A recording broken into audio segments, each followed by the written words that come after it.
आज आहे अष्टमी, त्यानिमित्ताने मी आज खीर बनवायचं ठरवलं आणि तीच खीर मी मंदिरात दान करायचं ठरवलं। दुधामध्ये साखर टाकून तापवायला ठेवलं होतं दूध आणि मिक्सरच्या भांड्यामध्ये मी सुकं खोबरं आणि वेलची वाटून घेतली। त्यानंतर शिजवलेला भात सुद्धा मी वाटून घेतला।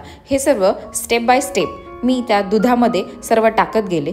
ते दूध नीट सगळं मिक्स करत गेले। त्याच्यानंतर मी कितीतरी असे म्हणजे काजू बदाम ठेचलेले होते ते सुद्धा सर्व टाकले, का तर एखाद्याला म्हणजे दान करायचं असेल तरी चांगलंच दान करावं, असं उगाच काहीही नाही। त्याच्यामुळे नंतर मी तूप टाकलं आणि मस्त अशी घट्ट खीर तयार झाली होती। ती आधी घरातल्या देवीला म्हणजे घटस्थापना केलेली आहे घरात, त्या देवीला नैवेद्य दाखवला आणि मग ती खीर थंड होऊन दिली आणि त्याच्यानंतर मग मी एका डब्यात भरवायला सुरुवात केली, का तर ती मला मंदिरात घेऊन जायची होती म्हणून।